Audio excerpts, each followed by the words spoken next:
अध्यात्मप्रेमी, भगवत भक्तिप्रेमी सुहृदजन हो. भागवत पुराण निरूपण यामध्ये कथेचा ओघ अशा ठिकाणी आलाय की ज्या ठिकाणी आपल्याला भक्तजनांना आश्चर्याचा धक्का बसेल अशा प्रकारचे युद्ध आपल्याला पाहायला लागणार आहे. ते युद्ध कुणामध्ये आहे? तर एका बाजूला शिवशंकर स्वतः आणि दुसऱ्या बाजूला भगवान श्रीकृष्ण. आता केवढी धक्का देणारी गोष्ट आहे आपल्यासारख्या भक्तांना. कारण आपल्या दोघेही वंदनीय आहेत, ब्रह्मा विष्णू महेश. याच्यामध्ये विष्णू आणि महेश जर एकमेकांच्या विरुद्ध लढायला लागले तर काय अभूतपूर्व स्थिती झाली ती. पण भागवत पुराणात त्या अन्य ग्रंथात अशा गमती जमती म्हटल्या तरी चालते. आता आपण असे युद्ध हे बघणार अर्जुन आणि श्रीकृष्ण आणि शिवशंकराचं. कारण काय? तर देवांनी आपल्या भक्तांना दिलेलं वरदान. युद्धाचं कारण काय? तर मुळामध्ये शिव शंकर आणि विष्णू यांच्यात काय अडचण नाही आहे, त्यांच्यामध्ये काही भांडण झालेलं नाही आहे. पण त्यांचे जे भक्त आहेत त्या भक्ताने एकदा वरदान दिलं, साहजिकच वरदान दिलं म्हणून देव बांधले जातात आणि त्याच्यातून युद्ध होतं असं आपल्याला दिसतं. सहज माझ्या मनात विचार आला, तुम्हाला एक जरा शोध घ्यायला मी सांगतो. मी सामान्यपणे हायस्कूलच्या वयाचा असताना एक नाटक मला वाचल्याचं आठवत आहे. लेखक आठवत नाही आहे आणि त्या नाटकाचं नाव होतं कृष्णार्जुन युद्ध.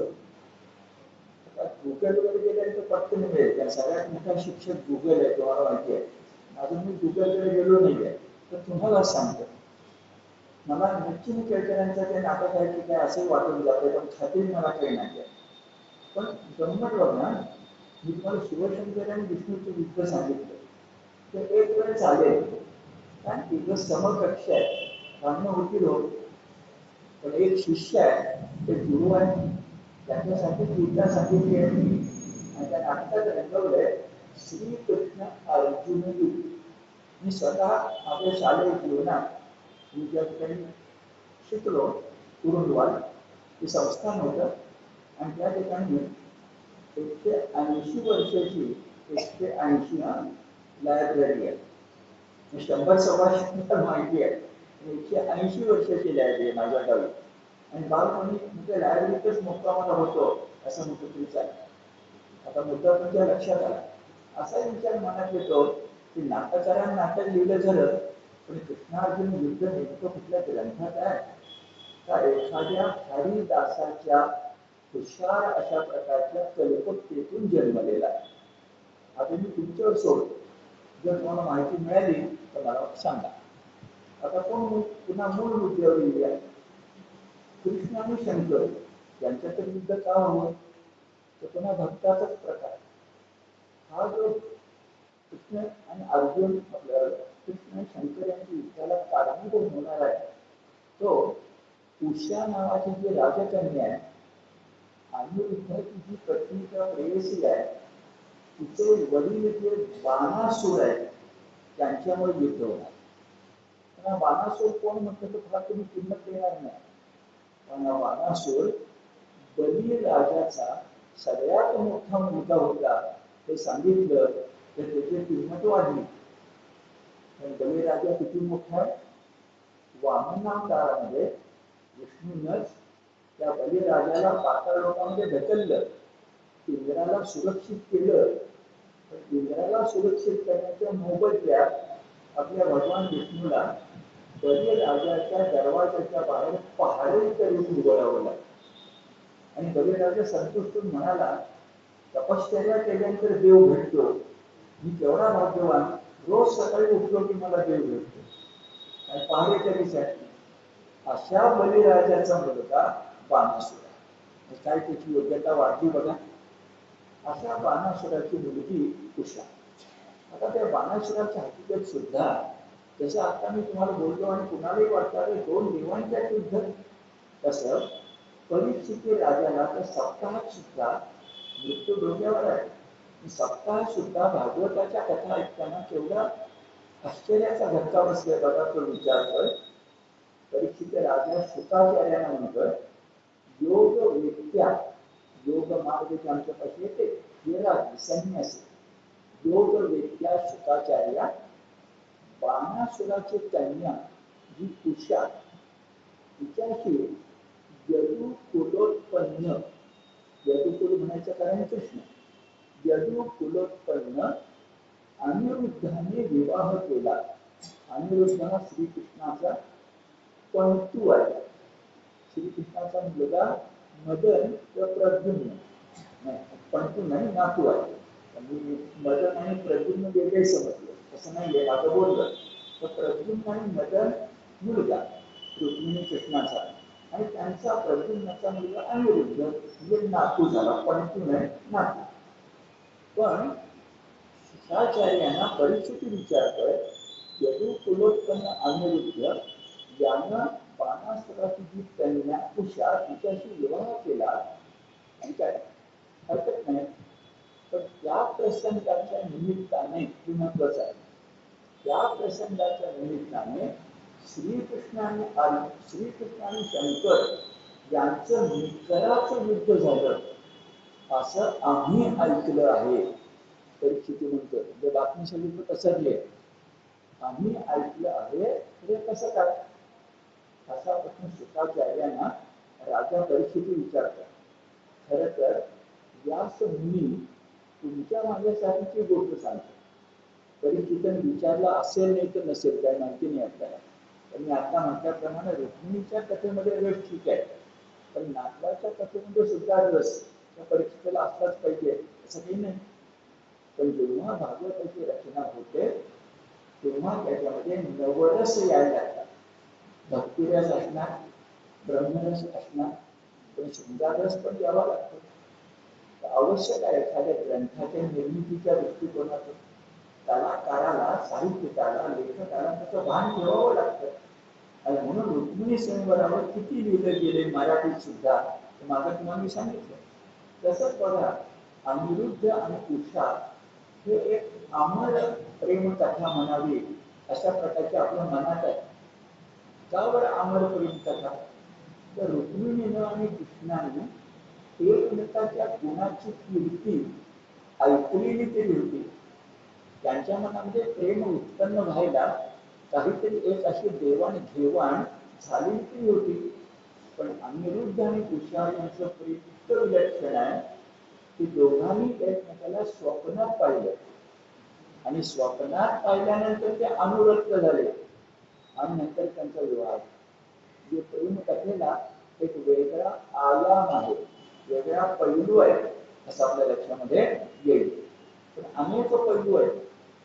उषा ज्या बाणासुराची मुलगी आहे तो बाणासूर कृष्ण आणि विष्णूंना मानणारा नाही आहे. अनिरुद्ध विष्णूच्या कृष्णाचा नातू येणार आहे, जावई होणार आहे, पण सासऱ्याचा त्या जावई होणाऱ्या दक्षिण घराण्यावर विश्वास नाही आहे. बाणासूर मोठं विलक्षण आहे. व्यासाने त्याचं वर्णन छान केलं. एखाद्या कलावंताने व्यक्तिचित्र, त्याला काव्यशास्त्राच्या भाषेत स्वभाव लेखन असं म्हणतात.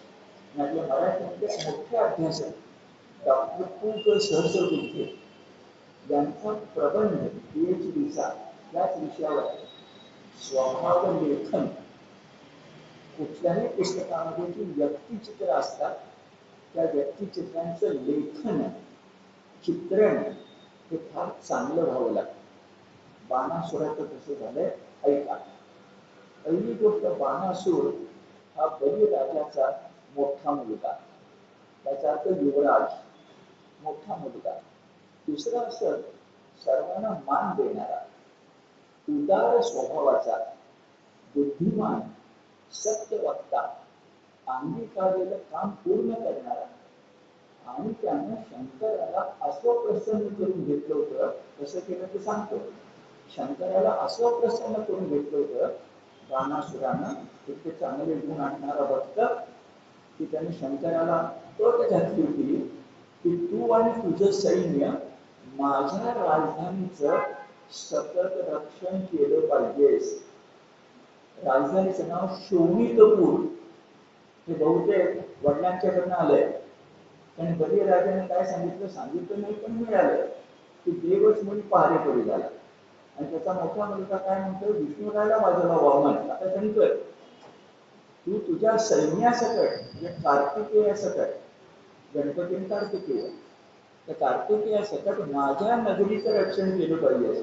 आणि ज्याच्यातून युद्ध झालंय कृष्ण आणि शंकरामध्ये असं लक्षात राहतंय, पण तो थोड्या वेळाने. आता अशा प्रकारचा हा होता बाणासूर, शंकराचा अत्यंत मोठा भक्त.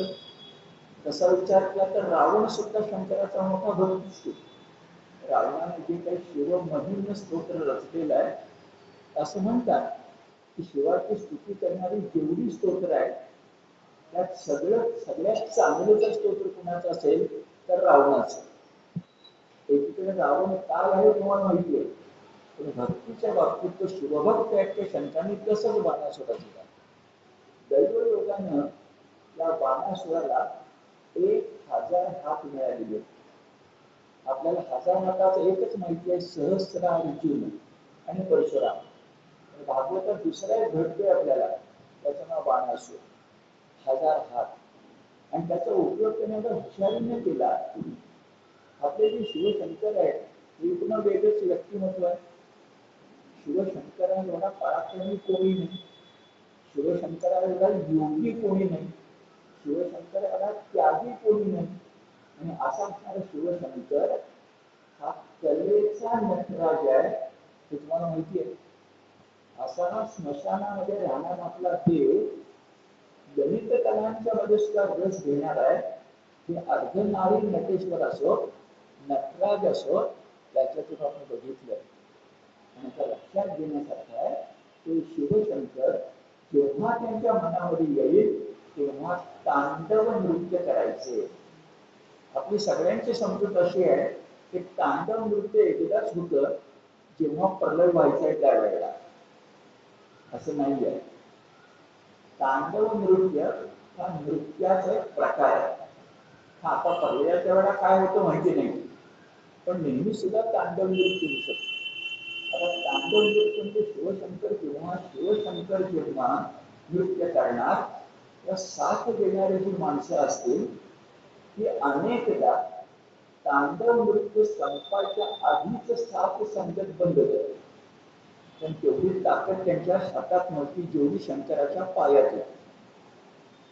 पण एकदा मात्र शिवशंकर नृत्य करत होते, तांडव नृत्य भरास आलं होतं, समोर 1000 वाद्य ठेवली होती आणि बाणासूर तिथं आला.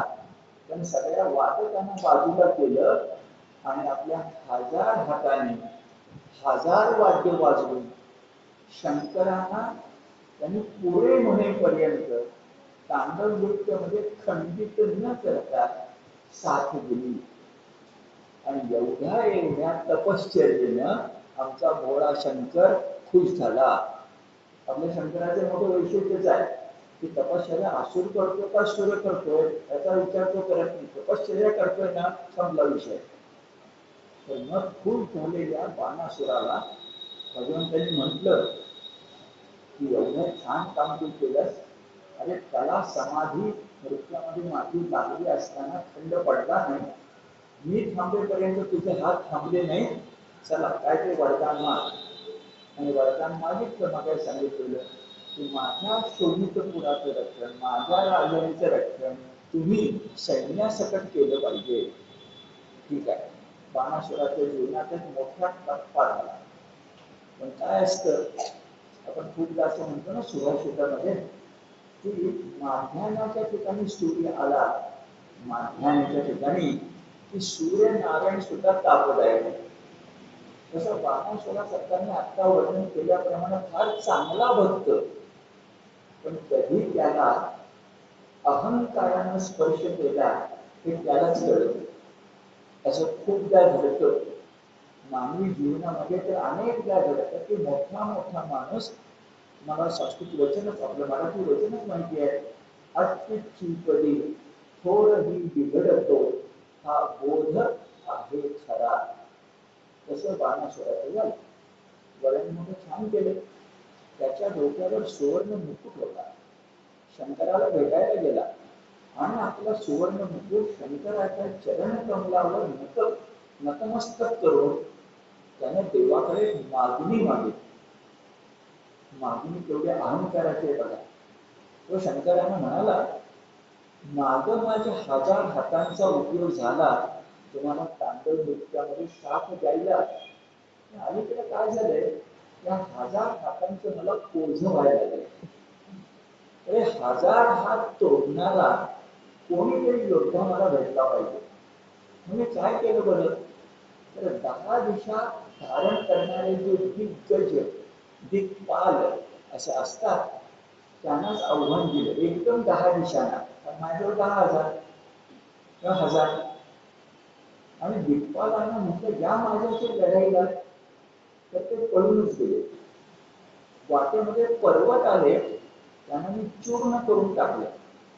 आणि आता माझ्या लक्षामध्ये आलंय, अहंकार बघा, आता माझ्या लक्षामध्ये आलंय की माझ्या 1000 हातांचा भार कमी करणारा, म्हणजे 1000 हात तोडणारा तुमच्याशिवाय दुसरा कोणी योद्धा मला दिसतच नाहीये. त्या अर्थी चला आपण लढाई करूया. शिष्य गुरुला सांगतोय, चला आपण लढाई करूया. आता गुरुची मोठी अडचण झाली असेल, पण शिवशंकर हुशार आहे. ते म्हणाले, बरोबर आहे, माझ्याशी लढाई करायची इच्छा आहे, पण माझ्या सारखा एक तुला मी सांगतो, जरा वाट बघ, लवकरच तो येईल आणि तुझे 1000 हात तोडायचं काम करेल. आता गप्प बसव की नाही. बाणासुरांना ऐकून गप्प बसता चाललं असतं, पण माणसाला गप्प बसवत नाही ना. त्याने पुढे विचारलं, बरोबर आहे, असं होईल, तुम्ही नाही ना लढाई, ठीक आहे, तुमच्यासारखा लढणार आहे ना, छान आहे, पण कधी कधी लढणार आहे सांगा ना. तेव्हा शिवशंकर मनातल्या मनात रागावले, पण वर त्यांनी दाखवता म्हणाले, तू तुझा ध्वज घेऊन जेव्हा बाहेर, तू जेव्हा रथ घेऊन बाहेर पडतोस ना, तो मकरा ध्वज आहे, ध्वजावर मकर आहे, मगर. आपल्या विष्णूवर गरुड आहे, गरुड वाहन. तर तुझा जो मकर ध्वज आहे, तो आपोआप जेव्हा तुटून खाली पडेल, तुझ्या रथावरचा युद्धाला निघाल्यानंतर मकर ध्वज जेव्हा आपोआप तुटून खाली पडेल, तेव्हा समज तुझे 1000 हात तोडणारा माझ्या ताकदीचा योद्धा तुझ्या समोर आलेला आहे. बाणासुराला आनंदच झाला. बाणासुरावर बरं ठीक आहे, म्हणजे होणार ना असं, म्हणजे 1000 हात कमी होणार ना, होणार, अशा प्रकारचे हकीकत झाले. आणि पुढे काही दिवस बाणासुर वाट बघतोय की शंकराच्या ताकदीचा योद्धा प्रतिद्वंद्वी माझ्यासमोर कधी येतो आणि माझ्या 1000 हातांचं ओझं कमी करतो. त्याचा एक भाग झाला. एक अर्थानं अद्भुत, पाठोपाठला शंकर बसला. असा तो बाणासुर होता, त्याची उपवर नववधू म्हणावी अशी वयात आलेली रूप सुंदर अशी मुलगी होती. आणि एक दिवस तिला स्वप्न पडलं आणि स्वप्नातच तिने एक तरुण उभता पाहिला. आणि आश्चर्य म्हणजे स्वप्नातच ती त्याच्यावर अनुरक्त झाली आणि त्याच्या प्रेमात पडली. म्हणतो ना, वेगळी छटा, बघायला पण नको स्वप्नात, तर स्वप्नामध्ये अशा प्रकारे दोघांचं प्रेम निर्माण झालं आणि छान रंगवलंय. जागी झाल्यानंतर तिथे भागवतात तुमच्या माझ्यासारखे संसारी आहेत बघा, संसारी लोकांसाठी आहे. भागवतात भक्तीच्या ग्रंथात म्हटलंय, ती जागी झाली आणि तिच्या गालावर लज्जेचे गुलाब फुलले होते, की ज्यामुळे तिची जवळची मैत्रीण चित्रलेखा तिच्या लक्षामध्ये आलं, तिला स्वप्नात काहीतरी दिसलंय. मैत्रिणीच्या सतीचंच लक्षात येणार ना. ती लाजली आणि प्रथम सांगेना. चित्रलेखेनं आग्रह धरला. आता चित्रलेखा कोण आहे, तर बाणासुर जसा राजा आहे तसा कुंभासुर नावाचा त्याचा सेनापती कोणीतरी आहे. कुंभासुर त्याची मुलगी आहे, नाव चित्रलेखा आहे. नावाप्रमाणे उत्तम चित्रकार आहे, पण त्याही पलीकडे जाऊन ती सिद्ध आहे, म्हणजे अष्टमहासिद्धी तिला प्राप्त आहे. चित्र काढणारी असल्यामुळं तिने आपल्या मैत्रिणीला राजकन्येला म्हटलं, मला लक्षात आलं की कोणत्या तरी तरुण मुलाच्या प्रेमात पडलीस. तो दिसतो कसा? आता स्वप्नात पाहिलेलं वर्णन करून तरी कसं सांगणार? आणि मला लज्जा, ती म्हणाली मला काय सांगता येत नाही. मी चित्र आता गंमत बघा, चित्रलेखा म्हणून नाही ना सांगता येत आहे. असं करूया, मी चित्र काढायला चालतो. आता चित्र देवांची नको काढायला, मानवांचीच काढूया. पण त्या काळापासून नव्हतं, देवांच्या नको सुरुवात केली. किती सुरुवात केली? मला म्हणजे गंमत पडतो व्यासांची. देव, गंधर्व, सिद्ध, चारण, नाग, दैत्य, त्याचा बाणासूर आहे ना, दैत्य, विद्याधर, यक्ष सगळ्या बाजूला गेले आणि मनुष्य आला. त्याला चित्र तरी ते काढायला पाहिजे म्हणतो. त्याचा मनुष्य आला आणि किती छान रंगवते बघा. मनुष्य लोकांची चित्र काढत असताना मनुष्य लोकांचा अनेक वंश आहेत ना. सूर्यवंश आहे, चंद्रवंश आहे, त्यातील यदुवंश आहे. साधी बघा, यदुवंशामध्ये यादव, नंतर शूरसेन, नंतर वसुदेव यांची चित्र काढणे, नंतर कृष्ण, नंतर प्रद्युम्न यांची चित्र काढली. सगळ्यांची चित्र बघत बघत आमची इच्छा निघाली आणि प्रद्युम्नाचं चित्र आल्यानंतर मात्र ती लज्जित झाली. मला कलावंत व्यासांचं कौतुक वाटतं, फक्त लज्जित झाली. पण प्रद्युम्नानंतर अनिरुद्धाचं चित्र काढल्यानंतर छान वर्णन केलंय की मगाशी ती प्रद्युम्नाच्या चित्राने लज्जित झाली आणि अनिरुद्धाचं चित्र काढल्यानंतर ती खाली बघायला लागली, वर मान करे नाच. इथे सुंदर आहे. आपण जर कालिदासाचं काव्य बघितलं तर कालिदासाची आपल्याला नेमकं पात्र आठवत नाही, पण हा सुरेख संस्कृतमधली ओढ आहे की त्या राजकन्येला कालिदासाच्या काव्यात विचारलं गेलं तर आमचा तुझा प्रियकर कागद, तर तिने काही उत्तर दिलं नाही. तिच्या हातामध्ये जे कमळ होतं, लीला कमल पत्राणी जनया मास पार्वती, नाव पण आठवलं. पार्वतीचं वर्णन करताना कालिदास म्हणतात, लीला कमल पत्राणी जनया मास. प्रश्न विचारण्याचं उत्तर काही दिलेलं नाही, मान खाली घातली आहे. हातामध्ये लीला कमल आहे. लीला कमल म्हणजे हौसेने हातात धरलं कमळ, देवाच्या पूजेला नाही, हौसेने हातात धरलं कमळ. आणि त्या कमळाच्या पाकळ्या मोजती आहे. जास्त बोलत नाही, पण लज्जा हा स्त्रीचा दागिना आहे. अलीकडच्या कालखंडात काय आहे त्याच्यात आपण बोलायला नको, पण लज्जा हा स्त्रीचा दागिना आहे असं कालिदासाने वाटत होतं आणि व्यासाने पण वाटत होतं, असं आपल्या लक्षामध्ये येतं. खरंच आहे, नुसतं लज्जित होणं आणि मान खाली घालणं याच्यातून तिचा अधिक मोठा होकार चित्रलेखीच्या लक्षात आला. आणि चित्रलेखा म्हणाली आहे की हा कोण मला माहिती आहे, काळजीच करू नकोस, तू फक्त स्वप्नात बघितलंस, मी याला त्याच्या आसनासकट पलंगासकटच घेऊन येते. आणि खरंच चित्रलेखाद्वारे केली आहे. शयनगृहात गेली आहे, अदृश्य शयनगृहात गेली आहे आणि अनिरुद्धाला त्याच्या आसनासकट, सुखासनासकट, सुखासन म्हणजे पालखी आहे, पण सुखासनासकट घेऊन आली आहे. बाणासुराच्या राजधानीत घेऊन आले. खरं ते अभूतपूर्व घडलं. विष्णूचा नातू शंकर भक्ताच्या घरी आणायचा, गुपचूप आणायचा, स्वप्नात दिसला म्हणून आणायचा, पण चित्रलेखांच्या झाडच केलंय. अनिरुद्ध आला, उषा त्याला भेटली. सुदैवाने कसं स्वप्न कदाचित अनिरुद्धाला पटलं असेल, सांगितलं नाही पण असेल. दोघांच्या प्रेमाला एक प्रकारचं उधाण प्राप्त झालं आणि अनिरुद्ध उशीच्या महालामध्ये बाणासुराच्या न कळत काही दिवस राहू लागला. बाहेरचे जे रक्षक होते त्या रक्षकांच्या लक्षात आलं ते काहीतरी आज गडबड आहे, उषेचं वागणं काही ठीक नाही आहे, म्हणून ते बाणासुराच्या कानावर घालायला गेले. बाणासुराला वाटतं काय बरोबर नाही राजकारण्याचं वागणं, म्हणजे धावत आला आणि धावत आला समोर बघतो तो या सांगत आहे एका सुखासनात एखाद्या मंचकावर उषा आणि अनिरुद्ध एकमेकासमोर बसून फाशाचा खेळ खेळतायत. आपण बुद्धिबळ म्हणा.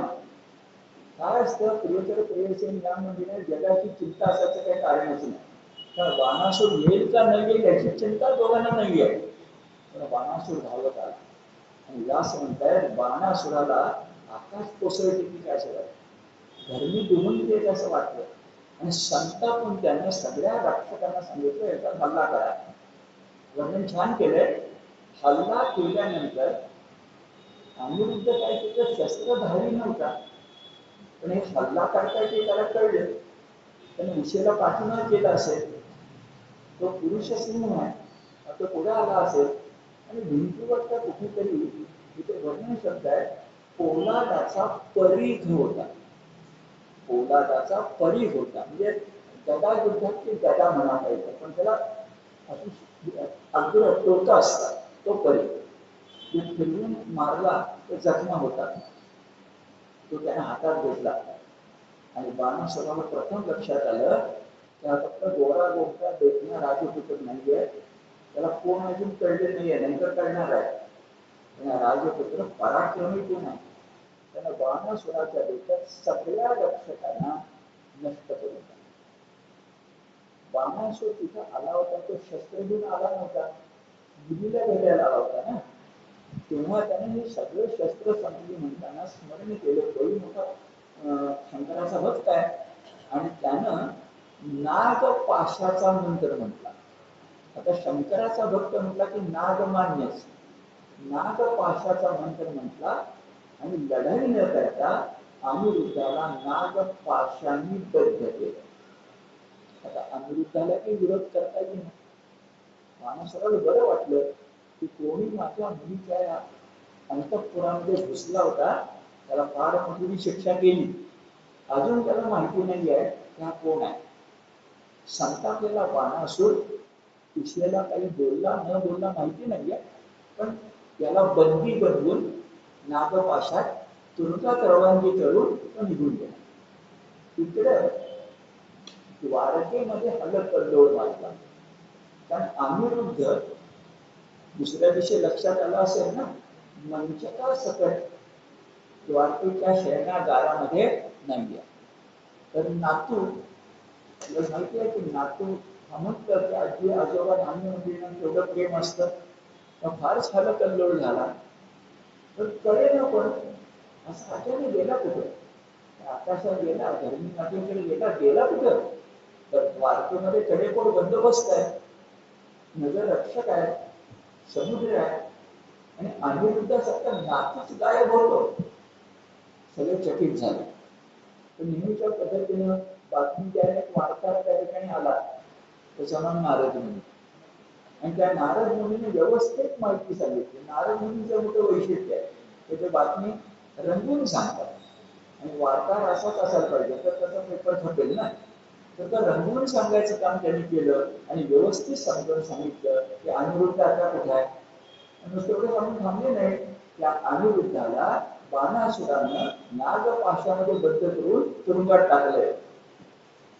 आता इतकी बातमी ऐकल्यानंतर यादव वीरानं संताप झाला. आता खरं तर अनिरुद्धाची चूक आहे, कशा वेळेचं तिकडे, तर आपली चूक आपल्याला कुठे वाटते. त्यामुळे यादव सैन्य सगळं चिडून उठलं. त्यांची नावं सुद्धा बघा, प्रद्युम्न, युयुधान, गद, सांब, नंद, उपनंद, भद्र आणि स्वतः रामकृष्ण, बलराम आणि श्रीकृष्ण सगळे त्या नगराकडे निघाले. छान केले, आपल्याला माहिती आहे तेच आहे. पुन्हा ते नगर म्हटलं की त्याला खंडक, त्या खंडकामध्ये कधी अग्नी, विषारी वायू, कुठं पाणी, हे सगळं होतं. आणि अशा वेळेला त्या नगराचं रक्षण करायचं काम चित्रलेखेचे वडील करत होते. नाव बघितलं कुंभसूर, कुंभासूर, त्या कुंभकासूर. कृष्ण आणि राम म्हणजे बलराम त्या कुंभकासुराचे लढायला लागले आणि तरीपण त्यांना धक्का बसला की त्यांच्या समोर लढाईसाठी साक्षात कार्तिकेय मयुरावर बसून समोर आला. बलराम आणि कृष्णाला कळे ना बाणासुराचं नाव ऐकून माहिती होतं, पण साक्षात शंकराचा मुलगा त्याच्याशी लढायला लागेल. आणि थोड्या वेळानं कार्तिकेयाच्या मागोमाग स्कंद त्याचं नाव, स्कंदाच्या मागोमाग स्वतः शिवशंकर पण आले. त्यांना बघून कृष्ण चकितच झाला. आणि मग श्रीकृष्ण भगवानाच्या लक्षात आलं असेल की बाणासुराला वरदान दिले, वरदानाने हात बांधले, पण लढायला कृष्ण येऊ दे नाही तर आणि कोणी येऊ दे, नगराचं रक्षण करणं आपलं काम आहे. आणि लढाई पेटली. आता लढाई पेटल्यानंतर विचारता पण की नाही कसं काय म्हणून. आणि आपले व्यास मुनी त्या लढाईचं मोठं छान वर्णन करतात. महाभारती युद्धात गीता युद्धात सांगितली त्या सुद्धा एक ठरलेला नियम होता की ज्याच्यापाशी जे शस्त्र आहे ते शस्त्र दुसऱ्यापाशी असेल तर लढायचं. म्हणजे गदेने गदेशी, बाणानं बाणाशी. त्याचबरोबर असाही विचार व्हायचा की लढाई करताना आपल्या समोरचा प्रतिस्पर्धी त्या ताकदीचा पाहिजे. जसं आखाड्यामध्ये मल्लयुद्ध करताना अलीकडे सुद्धा वयोगट असतात, ते कुणाला कुणाशी लढायचं ठरलेलं आहे ना, त्या ताकदीचा पाहिजे तर लढायला सुद्धा प्रकारची आनंद मिळू शकतो योद्ध्याला. आता कोण कुणाशी लढले हे बघण्यासारखं आहे. कुंभासूर म्हणजे सेनापती हा बलरामाशी लढला. कार्तिकेयानं प्रद्युम्नाशी लढाई केली.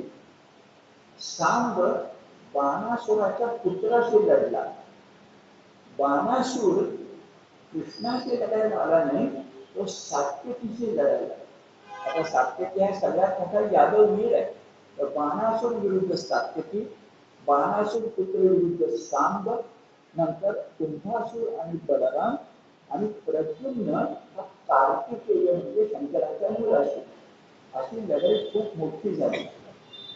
त्या लढाईमध्ये श्रीकृष्ण भगवान आणि शंकर यांना समोरासमोर यावं लागलं. अजून बाणासूर लढाईला कृष्णाबरोबर आलेलाच नाही. आपल्या लक्षात येते का बघा, आपला देव शब्दाचा पक्का आहे. कसा? शिवशंकरांनी सांगितलं होतं तुझ्या नगराचं रक्षण करीन. मग नगराचं रक्षण करताना राजाला जर बोलावलं गेलं तर नगराचं रक्षण झालं का? राजाचं काम नाहीये नगराचं रक्षण करणं, तो बाले किल्ल्यात असतो. अलीकडच्या वाचून ऐतिहासिक शिवशंकर कृष्ण आल्यानंतर सुद्धा बाणासुराला तिथं पाचारण करता, स्वतः लढाई करता येते, बघण्यासारखं आहे. आणि त्या लढाईचं वर्णनही पुन्हा छान केलं. आपल्याला माहिती आहे तेच, एकानं ब्रह्मास्त्र फेकलं किंवा दुसऱ्यानं वायव्यास्त्र फेकलं वारा, एकानं अग्न्यास्त्र फेकलं तर दुसऱ्यानं पर्जन्यास्त्र म्हणजे पाऊस पाडला. आणि सगळ्यात छान आहे, शंकरांनी आपल्या जवळ पाशुपतास्त्र फेकलं. काय आठवतं का बघा? हेच पाशुपत अस्त्र मिळवण्यासाठी अर्जुनानं शिवशंकरांची लढाई केली होती. आणि अर्जुनाचं सगळ्यात मोठं वैशिष्ट्य, कधी कधी आपल्याला असं वाटतं गरीब कथा कादंबऱ्या वाचल्यानंतर उच्चारण एकलव्य हे अर्जुनापेक्षा अधिक योग्य होते, पण असं नाहीये. स्वतः जर महाभारत आपण नीट वाचलं, आणि मोठं नाव तुम्हाला सांगतो, पुस्तकाचे नाव सांगतो, तुम्ही ते वाचा, महाभारताचे वास्तव दर्शन असं पुस्तकाचं नाव आहे. महाभारताचे वास्तव दर्शन. आणि लेखक आहे पूज्य स्वामी वरदानंद भारती. हे त्या काळात संन्यासी झाले नव्हते, पण पुस्तकाच्या लेखकाचं नाव आहे अ.दा. आठवले. तुम्ही लायब्ररीत गेल्यानंतर वरदानंद म्हणून शोधू नका, मिळणार नाही. प्राचार्य अ.दा. आठवले म्हणून शोधा. आणि मी खरंच तुम्हाला सांगतो, एकदा सगळ्यांनी महाभारताचं वास्तव दर्शन वाचा. यासाठी पण वाचा की आपल्या गीतेवर अलीकडे नाही, पण भगवद्गीतेवर काही अन्य आक्षेप झालेले आहेत. गीता एकाच वेळी लिहिली का? 3 कालखंडात लिहिली नाही ना. गीतेचे लेखक एक आहेत का 3 आहेत, असे आक्षेप अभ्यासपूर्वक आले. अभ्यासपूर्वक. पण ते खोडून काढण्याचं काम वरदानंद भारतीने केलंय. आणि अभिमानाने तुम्हाला सांगतो गीतादंडाचा कार्यकर्ता म्हणून वरदानंद भारतींचा तो लेख गीता दर्शन मासिकाने छापलेला आहे, हे खास लक्षात आले. इतकी आपल्या गीता दर्शन मासिकाची गेल्या 56 वर्षाची पुण्यवी आहे की ज्याच्यामध्ये वरदानंद भारती लेख लिहितात. आता मुद्दा लक्षात आला. त्याच्या आधारे मी तुम्हाला सांगतो की अर्जुनाच्या इतक्या ताकदीचा फक्त श्रीकृष्ण. तुम्ही धनश्री लेलेचं व्याख्यान ऐकलं असेल तर मुद्दा तुमच्या लक्षात येईल, फक्त श्रीकृष्ण आणि कोणी नाही. ना कर्ण, ना एकलव्य, ना कोणी. ते महाभारतात आहे. तुम्ही काय म्हणायचं तुमची इच्छा आहे. पण व्यास काय म्हणतात म्हणा तर महाभारतात व्यास म्हणतात अर्जुन आहे. आणि खरंच आहे, अर्जुनानं शिवशंकरांना पाशुपतास्त्र मिळत असताना ते भिल्ल वेशामध्ये होते. म्हणजे तो वराह आला, तो टाकला, त्यात म्हटलं तर पराभूत केलं अर्जुनानं. आणि इथं मी तुम्हाला सांगणार आहे, मी ऐका, व्यास तेच सांगताय. लेले म्हणाले त्याचा पुरावा देतो तुम्हाला. शिवशंकरांना मूर्छित करायचं काम श्रीकृष्णानं केलंय. अर्जुनही त्या ताकदीचा आहे आणि त्याच्या बरोबरचा फक्त श्रीकृष्णाने ते स्पष्टपणे म्हटलंय, नगराचं रक्षण करणाऱ्या कुंभासुराला मारल्यानंतर नगररक्षण करणाऱ्या स्कंदाला म्हणजे कार्तिकेयाला पळवून लावल्यानंतर प्रद्युम्नानं शिवशंकर रणांगणात आले. तर शिवशंकरांना मूर्छित करायचं काम कृष्णानं केलं. शिवशंकर मूर्छित आणि आता अशक्य काही नाही आहे. आपण बघा, विराट नगरीवर तो ग्रहण करण्यासाठी दुर्योधनाच्या सांगण्यावरून भीष्म द्रोणादी गेले होते. तेव्हा अर्जुनानं त्यांना असं मोहनी अस्त्र टाकून मूर्छित केलेलं आहे आणि कर्णाला पळवून लावलं. हा इतिहास आहे. हे जर आपण ध्यानामध्ये घेतलं तर शिवशंकर मूर्छित होणं तर अशक्य नाही. पण त्या शिवशंकराने भक्ताला काय गुण ठेवलं बघा. शिवशंकर मूर्छित झाल्यानंतर सात्यकीशी लढणारा बाणासूर म्हणतो कृष्णाला, अरे हे कुणाशी तो लढलास, माझ्याशी लढ. काय अहंकार आहे. स्कंद पराभूत झाला, शिवशंकर मूर्छित झाले आणि बाणासुराला वाटतोय कृष्ण आपल्याला पराभूत करू शकणार नाही. कदाचित त्याच्या डोक्यात आला असेल 1000 हात तुटण्याची आता वेळ आली आहे आणि म्हणून कृष्णाशी त्यांना लढाई केली. सात्यकीला सोडून गेलं. वरण छान करतात व्यास, त्यांना कसं लढायचं. एकाशी लढताना सरळ म्हटलं तुझ्याशी लढायचं, जा बाजूला, त्याच्याशी लढतो. असं रणांगणात घडायचं, असं घडलंय. आणि सात्यकीला सोडून कृष्णाकडे आला. अहंकार बघा.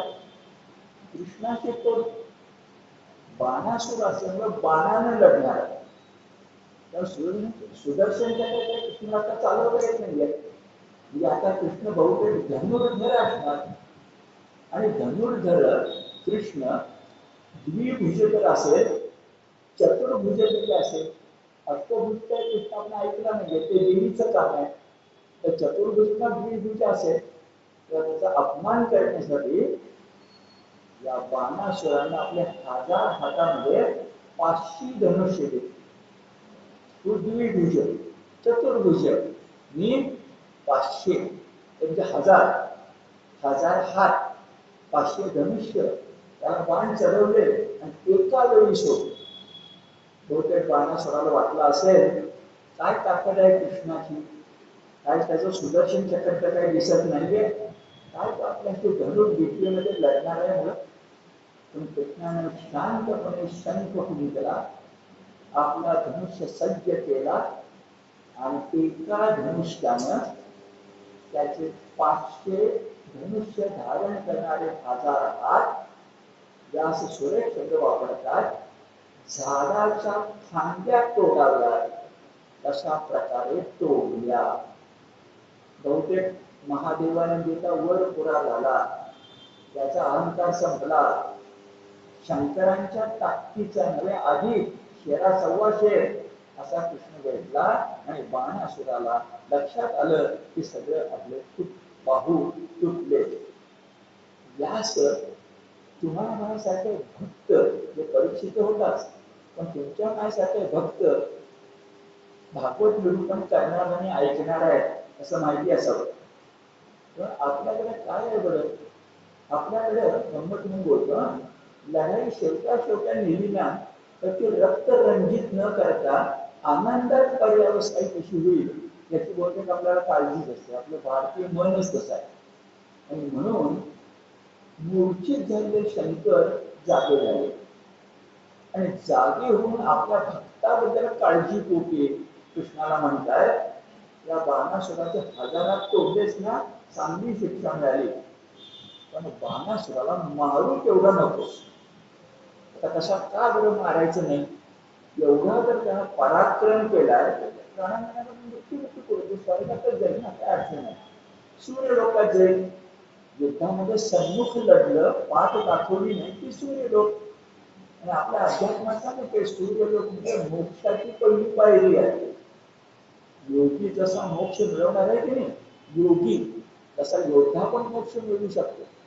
सूर्य लोकात जायची पहिली, आपलं मोक्ष लोकात जायची पहिली पायरी, मोक्ष लोक नसतो, मोक्षाला जायची पायरी सूर्य पावती, असं ज्ञानेश्वरी कळलं नाही.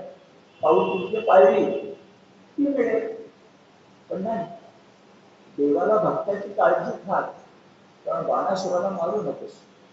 तर भगवंताने उत्तर दिलं, व्यासाने पहिले छान चतुराईने सांगितलं बघा, शिवशंकरा तुझ्या शब्दाचा मान तर मी ठेवतोच, पण तुला एक मी सांगतो की हा जो बलिराजा आहे ना, त्या बलिराजाचे जे आजोबा आहेत ते आहेत प्रल्हाद. आता कथा बघा, तेव्हा वडील तुम्हाला लक्षात येत नाही. शिव श्रीकृष्ण भगवान म्हणतायत बाणासूर बलिराजाचा म्हणजे बलिराजा प्रल्हाद वंशातला, आणि त्या प्रल्हाद वंशालाच मी वरदान देऊन ठेवलंय की एक तुझ्या वडिलांना हिरण्यकशिपूला मारलंय, आता पुन्हा मी तुझ्या वंशाचा छेद करणार नाही. जे पठ्ठावर पडलं. शिवशंकरांचा शब्द पण राखला आणि भगवान श्रीकृष्णाचा शब्द पण राखला. आणि सुंदर गुंफण कलाकार म्हणून यास आपल्या समोर करताय असं आपल्या लक्षामध्ये येत. एक छान लढाई झाली शंकर आणि श्रीकृष्ण यामध्ये. उषा आणि अनिरुद्ध ज्यांना आपण प्रेमी युगुल म्हणून सगळ्या साहित्यामध्ये मराठी असो, संस्कृत असो, इंग्रजी असो, कुठलंही काही प्रेमी युगुल प्रसिद्ध असतं. जसं प्रेमी युगुल जोडपं यामध्ये अनिरुद्ध उषाचं नाव निश्चितपणे आहे. त्याची कथा आपण बघू. आता उरलेल्या वेळात आणखीन एक लढाई बघूया, पण त्या लढाईचं निमित्त आहे एक पौंड्रक नावाचा राजा आणि त्याचा मित्र असणारा काशी राजा. या दोघांना भगवान श्रीकृष्णाला संपवावं लागलं. त्या काशीराज मारला गेलाय तो मित्रासाठी, पण खरा जर गुन्हेगार कोण असेल तर हा पौंड्रक नावाचा राजा. मात्र मी सुतोवाच केलं होतं आधी बघा, हा नकली आहे. मला बरं वाटतं की भागवताचा काळ इसवी पूर्व 1000, तर त्या काळामध्ये सुद्धा असले नकली होते. जे श्रीकृष्ण भगवान अस्सल असून सुद्धा त्यांची नक्कल करणारे इसवी पूर्व 1000, त्या कृष्णाचा काळ घेतला तर 2000, भागवताचा काळ 1000, कृष्ण 2000, गीतेचा काळ होते. एक राजा होता पौंड्रक नावाचा. माणसं नक्कल करताना कधी कधी अस्सलाला सुद्धा मागे टाकतात. त्याचा नमुना बघा. त्यानं सुताराला बोलावलं आणि 2 हात करून घेतले लाकडी, आणि आपल्या 2 हाताबरोबर ते अगदी छान बसवून घेतले. तर इथे तर थांबतो कसं, शंख चक्र गदा पद्म पण त्याने हाताने धारण केले. त्यानं राजसभेमध्ये प्रवेश केला आणि घोषित करून टाकलं, या जगामध्ये श्रेष्ठ वासुदेव कोण असेल तर मी. आता नक्कल टाकून माणसं विसरतात कशी बघा. त्याने श्रीकृष्ण म्हटलं असतं चाललं असतं ना, मी वासुदेव कसं म्हणणार, कारण पौंड्रकाच्या वडिलांचं नाव काहीतरी वेगळं असणार ना. वासुदेव म्हणताना वसुदेवाचा मुलगा असायला पाहिजे ना. पण नक्कल करताना गडबड झाली की वासुदेव याचाच अर्थ श्रीकृष्ण घेतला. शंख चक्र गदा पद्म घेतले, 2 हात लावलेच, पण घोषित करून टाकलं मीच वासुदेव आहे. इथेही थांबला नाही. आपल्या राजसभेला कळलं, पण कृष्णाला अजून कुठं कळलं? तुम्ही आपली गंमत असते. आपण म्हणजे एखाद्याचा अपमान केला तर तो अपमान त्याला कळलाय की नाही याच्यात फार मोठी काळजी असते. त्याचा अपमान त्याला कळला म्हणजे आपला मान राहतो. तसं कोंडर तयारचं झालं की मूळ वासुदेव घोषित केला, पण मूळ वासुदेवाला कळलंय की नाही, म्हणून त्याने दूत पाठवलं. आणि दूत पाठवले राजसभेमध्ये कृष्णाच्या आणि आव्हान देऊन टाकलं, ताकद असली तर माणसे लढाईला ये, नाही तर तुझे वासुदेव नावाचं नाव धारण केलेस तेवढं टाकून दे. इतकं सगळं छान वर्णन आपले व्यासमुनी करतायत. शब्द बघा, त्यानं दूतावर निरोप पाठवला. आपण नक्कल असलं तरी अस्सल वाटलं पाहिजे ना. निरोप बघा, प्राणी मात्रांवर दया करण्यासाठी या जगामध्ये अवतरलेला एकमेव वासुदेव कोण असेल तर तो मी. किती छान वर्णन आहे. म्हणजे भगवान असं म्हटलं नाहीये फक्त, पण प्राणी मात्रावर दया करण्यासाठी अवतरलेला एकमेव कोण असेल, दुसरा चालत नाही. एकमेव द्वितीय तर वासुदेव मी, दुसरा कोणी नाही. यास्तव दूत सांगतो, यास्तव वासुदेव हे खोटे नाव तू धारण केले आहेस, हे चटकन टाकून दे. शिवाजी महाराजांना सांगायचंय की शहाजी राजांचं वडील म्हणून नाव धारण केले ना, या टाकून. तसं वासुदेवाला सांगायचं, वसुदेवाचं नाव टाकून दे. पण काय निरोप कोणी कोणाला काही पाठवू शकतो. निरोप पाठवलाय की खोटं नाव धारण केले तर टाकून दे. तुला आणखी ऐका, नक्कल करणारी माणसं किती गर्विष्ठ असतात. पुढे म्हटलंय, हे यादवा तू मूर्खपणानं आमच्यासारखी शंख चक्राची जी आयुध धारण केली आहेस तीही टाकून दे. आमच्यासारखी मूर्खपणानं तू धारण केली आहे ती सगळी टाकून दे. आणि हे न करशील तर माझ्याशी युद्धाला तयार. आता कृष्णाला हा निरोप मिळाल्यानंतर कृष्ण काय गप्प बसणार आहे का? तर समजा कृष्ण गप्प बसला, काय मूर्खाच्या नादाला लागायचं म्हणून. ते ध्यानात ठेवा, जिथे तो आलेला आहे सात्यकी आहे ना, तो सात्यकी म्हणजे शिवाजी महाराजांचा तानाजी मालुसरे आहे. एक शिवाजी महाराज गप्प बसतो, पण तानाजी गप्प बसणे शक्य नाही. असंच आहे. पण सात्यकीला फार घाबरले. तर सात्यकीने कृष्णाला सांगितलं असेल, तुम्ही काहीतरी गप्प बसा, मी जाऊन येतो. कृष्ण भगवान निघाले. त्या पौंड राजाची समजूत अशी होती की बहुतेक आपण निरोप पाठवल्यानंतर काम होणारच आहे. आपल्यासारखे चिन्ह धारण करणारा हा नकली श्रीकृष्ण अस्सल आपण दिसल्यानंतर काय आपल्या समोर उभा राहणार आहे काय? तो निवांत होता. इतका निवांत की त्याच्या नगरीचं नाव आहे कल्युष, कल्युषाधिपती. तो आरामात काही संकट विकट नाही म्हणून निरोप पाठवलाय, पण काही संकट विकट नाही म्हणून मौज मजा करण्यासाठी, विश्रांती घेण्यासाठी काशीला गेलाय. काशी राजा त्याचा मित्र आहे आणि काशी राजा मित्राकडे निवांत असताना बातमी कळते आहे आपल्या निरोपाचा परिणाम म्हणून श्रीकृष्णानं आपल्याला पकडण्यासाठी काशी राज्याला वेढा घातलाय. काशी राजा बोलते कपाळावर हात मारून घेतला असेल, त्या पाहुणाहून भेटायला आला, असा पराक्रम करून आलाय की माझ्या राज्याला वेढा पडला.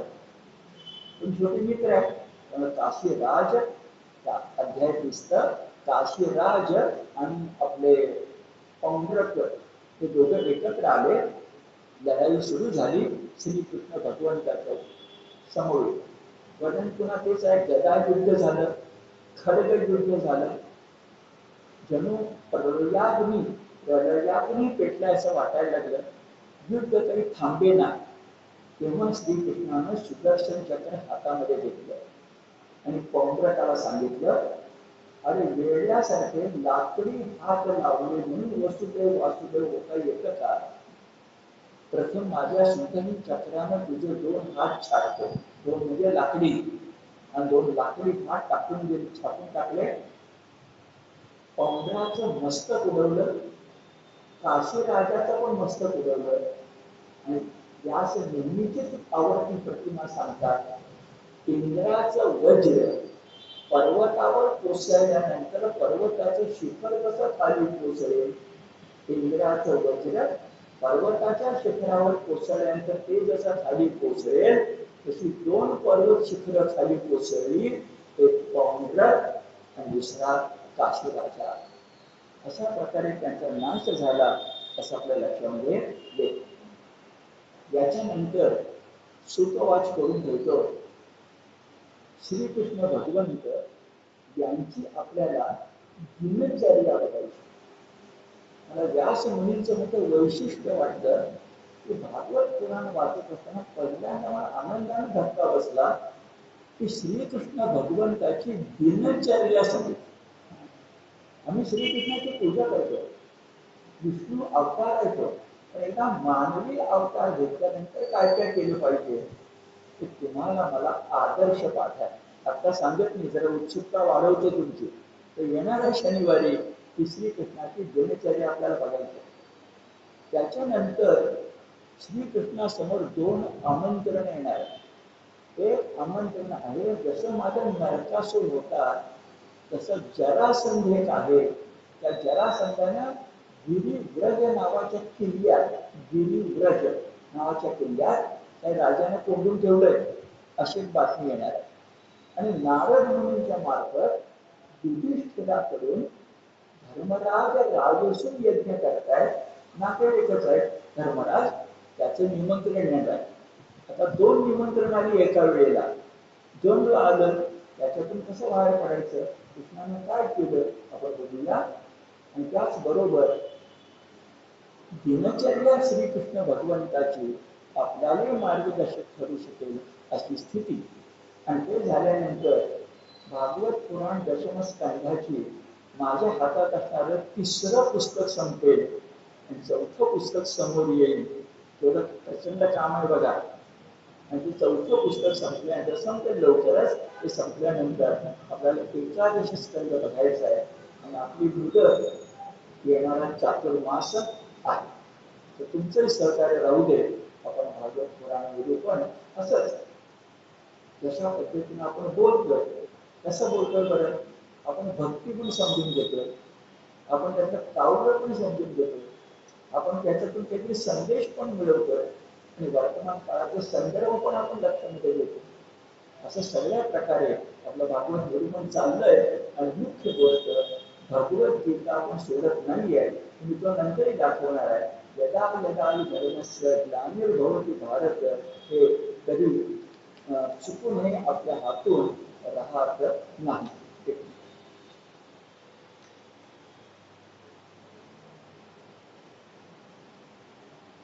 नंतरच येणार आहे. यदा यदा धर्मस्य ग्लानिर्भवति भारत, हे विसरायचं नाही, हे फक्त लक्षात ठेवा. फक्त खूपदा बोललो पण पुन्हा सांगतो, श्रीकृष्णांनी भगवद्गीता ही निष्काम कर्मयोगाचं तत्वज्ञान सांगण्यासाठी सांगितलेली आहे. निष्काम कर्मयोगाचं गीता. पण एक लक्षात ठेवा, निष्कामता तेव्हाच येऊ शकते जेव्हा तुमच्यापाशी भक्ती असते. हे गीता भागवताचं नातं आहे. गीता का सांगितली? निष्काम कर्मयोग अर्जुनाला जमेल, लोकमान्य टिळकांना जमेल, पण तुम्हाला मला नाही जमणार. निष्कामता कधी येते? भक्ती असेल. भक्ती कशी असते? मूल आई वाढवते, आई मुलाला वाढवते. हा भक्तीचा सर्वोच्च प्रकार. यशोदेने जी कृष्ण भक्ती केली आहे त्याची तोडच नाही. सगळ्या माता तेच करतात. आणि भक्ती म्हटलं की कामना येतच नाही, भक्ती म्हटलं की वासना येऊ शकत नाही. आणि म्हणून व्यासाने तुमची माझी सोय करण्यासाठी, तुम्ही कसा माहितीये का, नदी वाहते, नदीच्या पात्रामध्ये उतरून आंघोळ करायची आपली इच्छा आहे, पण दोन बाजूला डगरी आहे, उतार आहे, घसडून पडण्याची स्थिती आहे. कसं आंघोळीला जायचं? तेव्हा आईला आपले होळकर येतात आणि घाट बांधतात. घाट बांधल्यानं बाल आणि वृद्धांना नदीमध्ये जाऊन स्नान करण्याची सोय आहे.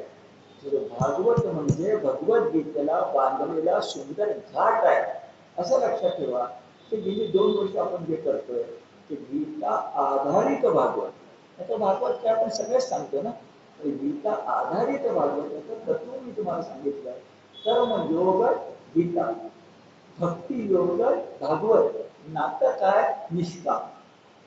एकच व्यास, एकच श्रीकृष्ण, त्याचीच कथा. मग गीता भागवत 1000 वर्षांनी का उतरली आणि आज आपण का बोलतोय? तर भक्ती एक अशी जादू आहे की भक्तीने तुम्हाला निष्काम कर्मयोग सामान्यातल्या सामान्य माणसाला सुद्धा जमू शकतो. ठीक आहे, काय म्हणायचं ते तुमच्या लक्षामध्ये आलं.